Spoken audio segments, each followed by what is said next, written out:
After the $5 million jewelry heist, I'm relaxing at a strip club. On the phone, I try to convince Tanisa to go somewhere nice with me. She realizes I'm at a strip club and says, "Grow up already," before hanging up. My mood is ruined. I get up and walk toward the exit. My eyes linger on the women. They're so sexy. Steal all the money in the world, face death, but Tanisa doesn't love me? Seriously ironic. I get in the car and head to Michael's house. My only friend is Michael. On the way, Lamar calls and tells me to take good care of his dog, Chop.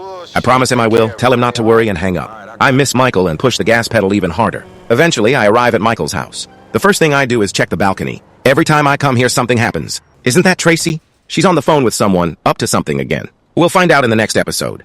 I walk inside and go up the stairs. Michael is sipping whiskey. He sees me and smiles. He stands up and says, "Come on, I'll pour you a whiskey."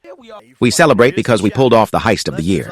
Michael tells me Lester has fenced the jewels. "If we paid off our debt to Madrazo, this job is done," he says. "Cheers." We clink glasses. I take a sip of whiskey and suddenly someone I don't recognize walks in.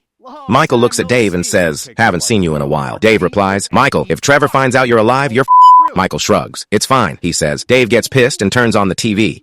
The news is covering the heist. Doing my job, and I say to this guy, "Hey, you gotta move these bikes." Michael turns off the TV. The shop pushes me over and says something like, "You forget thousands of things every day." Meanwhile, Trevor is working out, and the TV is still on.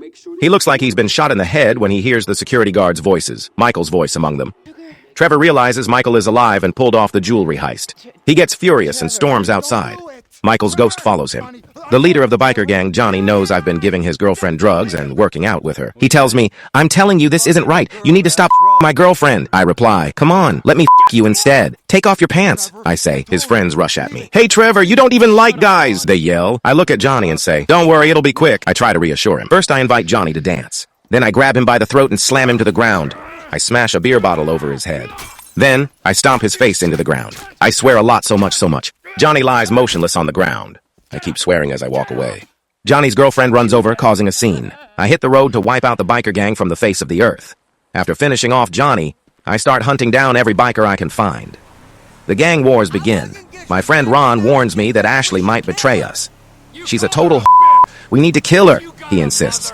"People have mothers and sisters. Show some respect to women," I tell Ron. We arrive at the bikers' hideout. I step out of the car and make a few rude gestures at the bikers. I tell them I killed Johnny. They don't believe me. I peel off Johnny's face, which is stuck to the bottom of my shoe, and start talking to it. My actions scare the bikers. "That better be a joke," one of them says, and they jump on their bikes and take off. My crew and I chase after them. The pursuit is intense. I start shooting to take them down. One of them falls. I aim at another. He drops too. The van leads us to the bikers' main base. I park, switch to John Wick mode. ASMR video, let's relax. Step right up!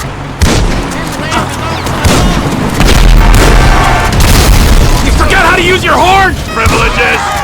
Understand your pain, friends! I'm here to off...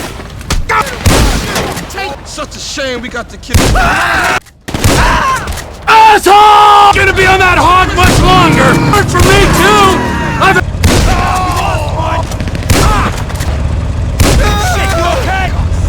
Oh, man! You're kidding me! Let's have some fun! Every single biker with my shotgun. My car speeds off. I need to find Ortega.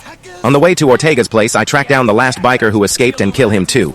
I press the gas pedal and head straight for Ortega's trailer. When I arrive, Ortega sees me and panics. I put the car in reverse, getting into position. I rev the engine, making him even more terrified. Oh, by the way, my license plate says Betty. I shift into drive, slam on the gas, and ram into the trailer from behind. The trailer shakes. I ram it again, and it plunges into the river. Ortega jumps out to save himself. He starts begging for his life. "If you want me to forgive you, you have to get on your knees," I tell him. He believes me and kneels. I shoot him dead right there. But my rage isn't satisfied. I fire a few more shots into his body because I'm a psychopath. We hit the road and head back. Ron tells me, "You screwed up by killing Ortega. You also killed Johnny, the leader of the biker gang. Now we've drawn all the attention to ourselves. We can't fight every gang at once." I pull over, kick Ron out of the car, and say, "Run, come on, run!" Ron starts running. I drop him off at his house and head back home. Push the goddamn button! Push the goddamn button! In the last episode, I killed the gang leader, Ortega. I smashed his head. I met with the Chinese to strike a deal involving methamphetamine. I locked the Chinese guys in the fridge while we signed the agreement. Ortega's men attacked, and a heavy firefight broke out. It was like filming Fast and Furious 20. We turned into Terminators with bullets flying everywhere. We wiped out Ortega's gang, blowing them up. I took the Chinese out of the fridge, and they ran off without looking back. I hopped into my car and headed home. When I arrived, I saw Ron waiting for me at the door. Someone had paid me a visit. Johnny's guys had come over. They trashed my house. Remember the motorcycle gang leader I killed? Yeah, it was his crew. They broke my favorite mascot. While I was cleaning up the mess, Wade showed up. I asked him if there was any news about Michael. Wade started running away and I chased him down. I had told him to investigate who was behind the jewelry heist. Wade hadn't found any leads. I got pissed off and kicked him out. Told him to go find out who was behind the robbery. Since they broke my favorite mascot and trashed my house, I decided to punish the biker gang. I told Ron to come with me and we went to get some guns.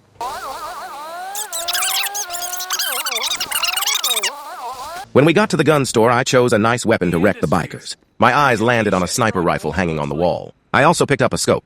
I spent $800 on all the weapons. I jumped back on my bike and headed to meet Ron. I called him on the radio and told him I was on my way. Ron informed me that all the bikers were gathered at the airstrip. We decided to meet by the water tank. As soon as I got off my bike, I started climbing the stairs. Ron was already there, binoculars in hand, scouting the area. I took my position at the mission spot, sniper rifle in hand, waiting. I scanned the area with my sniper and finally spotted Ron. He waved at me and told me not to shoot him. Hold up! There's a guard standing under the control tower! Good kill, Trevor! Ron told me to take out the lights. I shot out the first light, then the second. In the darkness, I saw a van approaching with its lights on. I took out the gang leader who stepped out. Then I started picking off the other bikers one by one. Ron moved in to plant the bomb, and I cleared the path for him. Tank and plant the bomb. There's another... Good kill, Trevor! Another biker showed up, and I took him out too. Ron planted the bomb and told me the helicopter was coming. He told me to take out the pilot, so I shot him down. The helicopter started to crash. After completing the mission, I ran to my bike to pick up Ron. The helicopter crashed and exploded. Ron and I agreed to meet at the hangar with the plane. I went full John Wick mode. Using the shotgun was a blast. I quickly climbed onto the roof and switched to the sniper. To the best of us. One by one, I took them out. With the sniper, I made the longest kill shot ever. I rushed down the stairs and ran to the hangar where Ron was waiting. Ron was already in the plane, ready to go. The plane was up and running. I jumped onto the wing and took cover. We got into a heavy firefight. Bikers were attacking from all sides. We were surrounded. I took out a biker speeding toward us. The bomb Ron planted exploded. 2 more vans full of bikers showed up. They tried to blow up our plane. These biker gangs. I took out the last biker. I jumped off the plane, Kalashnikov in hand. I slammed onto the concrete, dramatically got up and started running. As I boarded my plane, one of the bikers jumped onto my wing. I took off with the biker still on my wing. They were shooting at us from behind. We gained altitude and I tried to shake the biker off. I zigzagged and finally the biker fell off. We continued on our way. We had a delivery to make. I followed Ron. He told me we needed to fly low to stay under the radar. We dropped off the cargo. On the way back, I challenged Ron to a race. Let's see who's the better pilot. Ron said I was the better pilot and chickened out. We managed to evade the radar by flying low, and finally the runway came into view. I tried to land the plane, but it was a tough landing. I finally managed to land it. As soon as I landed, I towed the plane into the hangar because it was stolen. Now it was all mine. I told Ron, we pulled off one hell of a heist, man. Now Ron and I are ready to expand our business and sail to new horizons. Some businesses won't be able to handle us. Now we're businessmen, damn it. Push the goddamn button. Push the goddamn button. Ron calls me and says that a Chinese businessman wants to do a methamphetamine deal with us. He insists on meeting and mentions that the phones are being tapped. I get angry. If the phones are tapped, why the hell are you telling me this over the phone? I shout. I get in my car and head to the meeting point.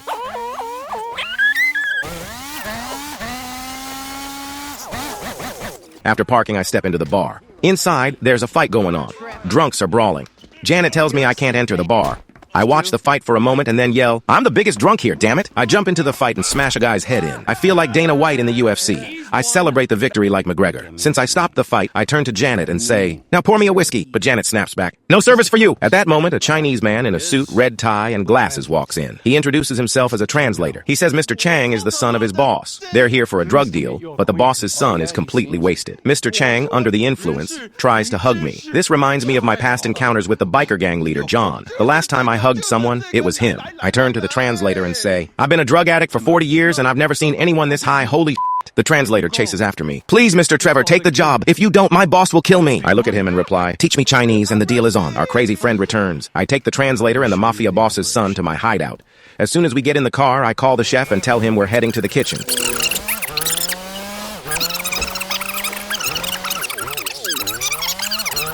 We arrive in the evening. The chef rushes to me. Gangsters are going to attack the kitchen. I ask where the weapons are. The mafia boss's son hugs our chef.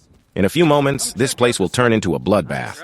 I kick the translator into the freezer for safety. I treat the mafia boss's son more gently. After all, he is the son of a mafia boss. With our guests locked away, I can now fully activate my John Wick mode. I grab my gun in a badass way and take position. The sun is setting. The gangsters are coming. If only they were zombies. This would feel just like The Last of Us. The attackers are Ortega's men. I had already killed Ortega. I blasted him twice with a shotgun.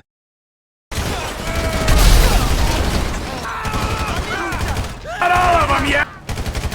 Like in an ASMR video, I remain silent. A car dramatically drifts past us, just like in the movies. Rockstar Games is really good at this kind of stuff. Blood is everywhere. Ortega's men attack from all directions. I advance with my M16. A gangster jumps in front of me. We fight. He falls. I shoot him in the ass. I take down another guy and rush to help the chef, who is calling for backup. I sprint up the stairs to the back balcony. Another gangster appears in front of me. I almost shoot the chef by accident. I find myself in the middle of intense gunfire again. I should have never started these gang wars. Ortega's men attack like zombies from every direction. Our ammo is running low. The chef yells, "Come here, we have a new weapon, take this." I grab a gun straight out of Arnold's Terminator movies. Rockstar definitely made a reference here. I blow up all of Ortega's men. In Arnold's movie, it was full of cops here. It's all gangsters. The chef calls from below, "Get down here, we need help." I rush downstairs. We're trapped. Ortega's men block the exit. We fight back. I keep taking them down one by one with my shotgun. We barely survive the gang raid. The gangsters jump in their cars and flee. I fire after them. At that moment, I realize we forgot the Chinese guys in the freezer. I quickly pull them out. Their asses are frozen. They start running away. "Don't be scared of the corpses, damn it!" I shout. The chef yells from above, "Shall we keep cooking the meth?" I shout back, "Yeah!"